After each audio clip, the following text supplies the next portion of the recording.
Good morning बच्चों, मैं doctor शिखा तिवारी, पंडित शैलेश प्रसाद, त्रिवेदी महाविद्यालय रमईपुर कानपुर से ऑनलाइन पढ़ाई में आपका स्वागत करती हूँ। मैं आपको पिछली कक्षा में अज्ञेय जी की कविताओं की व्याख्या समझा रही थी, जिसमें नदी के दीप के बारे में मैंने आपको बताया था। उसके पश्चात एक बूंद सहसा उछली और मैं वह धनु हूँ। इन कविताओं की व्याख्या मैंने आपको समझाई थी।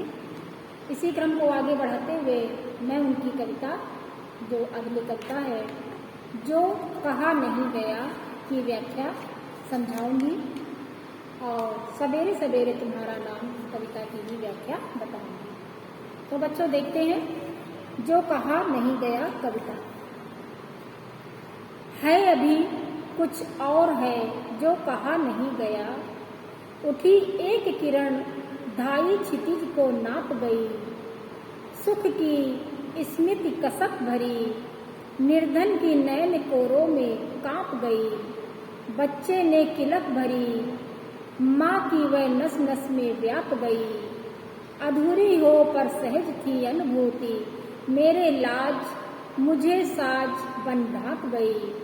फिर मुझ बेसब्रे से रहा नहीं गया, पर कुछ और रहा जो कहा नहीं गया। इस कविता के माध्यम से कवि अंताभूति और स्वानुभूति की अभिव्यक्ति नहीं कर पाया, अतः वह उसके प्रति चिंता के भाव व्यक्त करता है और कहता है, क्या कहता है ये देखते हैं। है अभी कुछ और है जो कहा नहीं गया। कवि कहता है कि यहाँ कवि स्वयं के अंदर उठ रहे संवेगों का वर्णन करता हुआ कहता है कि अभी ऐसा बहुत कुछ बाकी है जो मैं कह नहीं पाया हूँ, जिसको मैं व्यक्त नहीं कर पाया हूँ। उठी एक किरण ढाई क्षितिज को नाप गई। कवि आगे कहता है कि एक किरण उठी और पूरे क्षितिज को प्रकाश में बना गई। इससे सुख की अनुभूति हुई, यानी एक किरण उठी और उसने सबको प्रकाशित कर दिया, जिसको देख करके मेरे मन में खुशी की भावना जागृत हो गई। सुख की स्मित कसक भरी, निर्धन की नैन कोरों में कांप गई। बच्चे ने किलक भरी, माँ की वह नस नस में व्याप गई।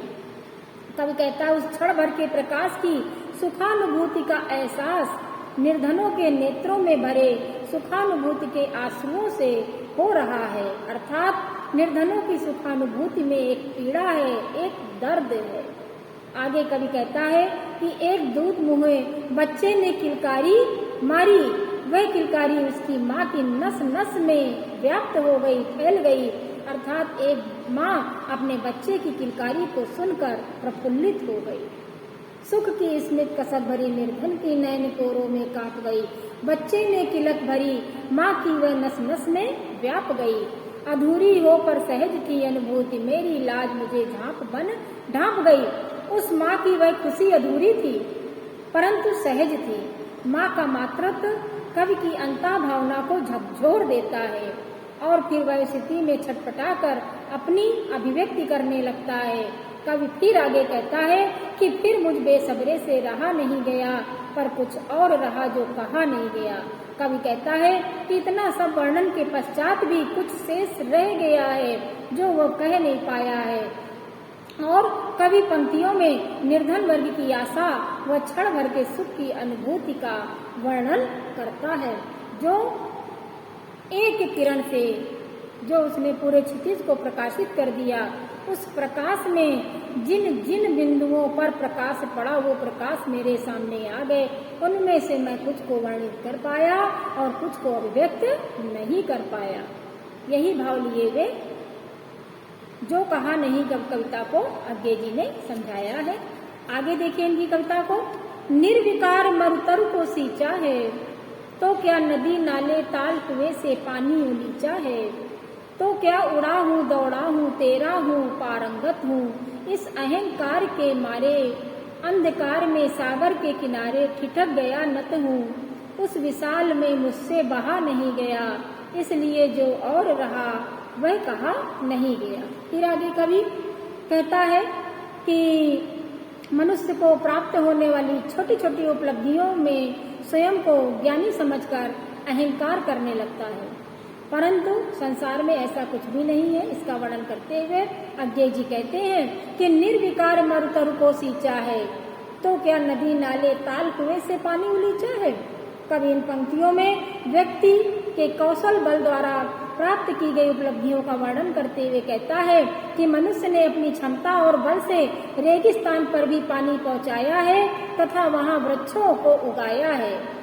मरु कहते हैं बंजर भूमि, तो कैसे उसने रेगिस्तान जैसे बंजर भूमि में पौधों को उगा दिया। ये उसकी एक संघर्षशील जीवन है और आगे कुछ कर पाने की जिजीविषा। असंख्य नदी नालों तालाबों कुओं का निर्माण किया है। उसने क्या किया, उन वृक्षों को सींचने के लिए असंख्य यानी जो गिने न जा सके ऐसे नदी नाले तालाब आदि का निर्माण कर दिया। आकाश में वायुयान को उड़ाया, तो क्या उड़ाऊं, हाँ बिल्कुल उड़ाऊं। उसने वायुयान तक को उड़ा दिया आकाश में। धरती पर वाहनों को और धरती में जो वाहन है वो दौड़े फिर रहे हैं, परंतु वह अपनी क्षमता और कुशलता पर अहंकार करने लगा है। तेरा हूँ पारंगत हूँ इसी अहंकार के मारे। लेकिन जब मनुष्य अपने किसी कार्य में सफलता हासिल कर लेता है तो उसे अहंकार का बोध हो जाता है और वो अहंकारी हो जाता है। तो कवि कहता है कि अहंकार के वशीभूत होकर मनुष्य स्वयं को फिर क्या करने लगता है, उस प्रकृति से भी ऊंचा मानने लगता है। और कहता है अंधकार में सागर के किनारे ठिठक गया न तो हूँ, उस विशाल में मुझसे बहा नहीं गया, इसलिए जो और रहा वह कहा नहीं गया। कवि आगे कहता है कि वह अपने समक्ष दूसरी वस्तु को एकदम तुच्छ समझता है। कौन, मनुष्य। पर इसके साथ ही उसे यह आभास होता है कि संसार में एक ऐसी विराट सत्ता व्याप्त है जिसमें वह आज भी अनभिज्ञ बना हुआ है। यही विचार उसे स्वयं को तुच्छ समझने के लिए प्रेरित करते हैं। अंधकार में सागर के किनारे यानी उसे बोध होता है कि मुझसे बढ़कर भी एक कोई सत्ता है जो वो मुझको अभी भी जान पाने में समर्थ नहीं हो पा रहा है। अर्थात मनुष्य की सोच उस विराट सत्ता तक नहीं पहुंच पा रही है और यहीं से वो अपने को तुच्छ मानने लगता है। तो कवि कहता है कि वो उस सत्ता के सामने मनुष्य की प्रगति नगण्य है। इसी भावबोध के कारण मनुष्य का अहंकार पराजित हो जाता है और वह सार्वभौमिक ईश्वर के स्वरूप के सामने अब स्वयं को तुच्छ मानकर नमन करने लगता है। उस विशाल में मुझसे बहाने और जो रहा वह कहा नहीं गया। फिर कवि आगे कहता है कि वह कहता है कि जब उसने ये समझ लिया कि मुझसे ऊपर भी कोई सत्ता है तो उससे फिर कुछ नहीं कहा गया। वह अपनी भावनाओं को अभिव्यक्त नहीं कर पाया। शब्द यह सही है, सब व्यर्थ है, पर इसीलिए कि शब्दातीत कुछ अर्थ है।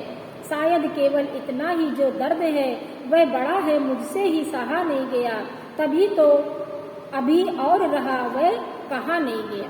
कवि आगे व्याख्या करते हुए कहता है कि कवि ईश्वर पर आस्था रखते हुए उसकी सत्यता को स्वीकार करता है तथा कहता है यही शब्द परम तत्व है।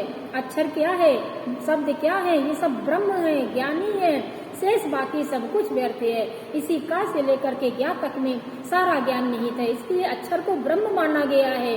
तो कवि कहता है कि कवि के कहने का अभिप्राय यह है कि शब्द ही सत्य है और उस शब्द में अनेकार्थ छुपे हुए होते हैं जो विराट चेतना की ओर इंगित करते हैं तथा कवि को अपनी पीड़ा ही सबसे बड़ी प्रतीत होती है। फिर कवि अपनी पीड़ा को सहन कर पाने में असमर्थ पाता है। तो कवि आगे कहता है कि मैं अपनी पीड़ा की अनुभूति शब्दों के द्वारा नहीं कर पा रहा हूँ, तो अन्य सबकी पीड़ा को मैं कैसे व्यक्त कर पाऊंगा। बस बड़ा है मुझसे सहा नहीं गया, तभी तो भी और कहा नहीं गया। इस प्रकार कवि सब कुछ जानते हुए समझते हुए भी कहीं न कहीं अपने को छोटा मानकर उसको कह पाने में असमर्थ मानता है। तो इस कविता में कवि ने खड़ी बोली का प्रयोग किया है, शांत रस है, अनुप्रास अलंकार, छंद आतुकांत या मुक्तक छंद। तो बच्चों ये जो इनकी कविता थी जो कहा नहीं गया, के बाद मैं आगे बढ़ती हूँ सवेरे सवेरे तुम्हारा नाम कविता की ओर। इस कविता में कवि ने ईश्वर के प्रति आसक्ति का भाव रखा है, यानी ईश्वर के प्रति अपने भावों को व्यक्त किया है। क्या व्यक्त किया है? एक सिहरन जो तन को रोमांचित कर जाए, एक विकसन जो मन को रंजित कर जाए, एक समर्पण जो आत्मा को तल्लीनता दे, अंधेरी रात जागते शिशु की तरह मुस्कुरा उठे, दिन हो एक आलोक द्वार जिससे मुझे जाना है। कभी ईश्वर के उपासक के रूप में जब सुबह सुबह ईश्वर का नाम लेता है तो उसे असीम आनंद का अनुभव होता है। जब भी वह ईश्वर का नाम जपता है उसका मन प्रफुल्लित हो जाता है और उसके पूरे शरीर में एक कंपन सी उठने लगती है। एक सिहरन जो तन को रोमांचित कर जाए, एक विकसन जो मन को रंजित कर जाए। कवि का रोम रोम ईश्वर के नाम के स्मरण से आत्मरंजित हो जाता है। एक समर्पण जो आत्मा को तल्लीनता दे, जो उसकी आत्मा व उसके व्यक्तित्व में समर्पण का भाव जगा देता है। अंधेरी रात जागते शिशु की तरह मुस्कुरा उठे। कवि स्वयं को एक शिशु के रूप में कल्पना करते हुए कहता है कि काली अंधेरी रात में जागते शिशु की भांति मुस्कुरा उठे, उसे जीवन में आने वाले दुख व कठिनाइयों का सामना करने का बल मिले। अर्थात जिस तरह से शिशु रात्रि में जाग जाता है फिर भी वो अपनी माँ को पास देखकर मुस्कुराने लगता है, ठीक उसी भांति मेरे अंदर भी शक्ति रूपी माँ इतनी ज्यादा विद्यमान हो जाए कि मैं अपने जीवन में जितने भी दुख हों उन सबको हंसते हुए मुस्कुराते हुए सहन कर डालूं। दिन हो एक आलोक द्वार जिससे मुझे जाना है। कवि आगे कहता है कि उसके संपूर्ण दिन पर ब्रह्मा के ही आलोक द्वार के दर्शन हो जिसके प्रति कवि समर्पित है। अर्थात रोज रोज वो सुबह केवल ईश्वर का ही नाम लेना चाहता है जिसके कारण उसके जीवन को बल प्राप्त होता है। मेरा जीवन घास की पत्ती से झूलती हुई एक यह अचानी ओस बूंद सूर्य की पहली किरण से जगमगा उठे और स्वयं किरणें विकीर्णित करने लगी। मेरे कर्म मेरे गले का जुआ नहीं, वह ज्योति हुई भूमि बन जाए जिसमें मुझे नया बीज बोना है। गाते हुए गान, गाते हुए मंत्र, गाते हुए नाम, सवेरे सवेरे तुम्हारा नाम। फिर कवि आगे कहता है कि कवि जीवन को अत्यंत सूक्ष्म मानता है। वह कहता है कि हमारा जीवन इतना छोटा है जैसे वह घास पत्ती की कोर पर लटक रही प्रातःकालीन ओस की बूंद हो। मेरा जीवन घास की पत्ती से झूलती हुई अचानी ओस बूंद, जैसे ओस की बूंद घास की पत्ती के नोक पर लटकी हुई थोड़ी देर में अपने जीवन के अस्तित्व को समाप्त कर बैठती है, ठीक वैसे ही कवि को ये लगता है कि उसका जीवन इतना ही छोटा है। सूर्य की पहली किरण से जगमगा उठे और स्वयं किरणें विकीर्णित करने लगे। फिर कवि कहता है सुबह सुबह उगते सूरज की जब पहली किरण उस बूंद पर पड़ती है तो वह प्रकाशित हो उठती है तथा सूर्य की किरण के प्रभाव से वह ओस की बूंद भी चमकने लगती है। अर्थात वो सूर्य की किरण के साथ रंग में रंग मिला देती है। मेरे कर्म मेरे गले का जुआ नहीं, वह ज्योति हुई भूमि बन जाए। कवि के कहने का तात्पर्य यह है कि उसका जीवन इतना सूक्ष्म है कि ब्रह्मा के आलोक में ही यह चमक सकता है। कवि अज्ञेय जीवन को कर्मशील बनाए रखने के पक्षधर है। कवि कहता है कि मैं सदैव अपना कर्तव्य निभाता रहूं, मैं इसे भार न समझूं, मैं नित्य अपने कर्तव्य में लीन रहूं तथा अपने कर्मों को भार की तरह न समझूं। मेरे कर्म मेरे गले का जुआ नहीं, अर्थात उसे बोझ स्वरूप न समझूं बल्कि वह ज्योति हुई भूमि बन जाए।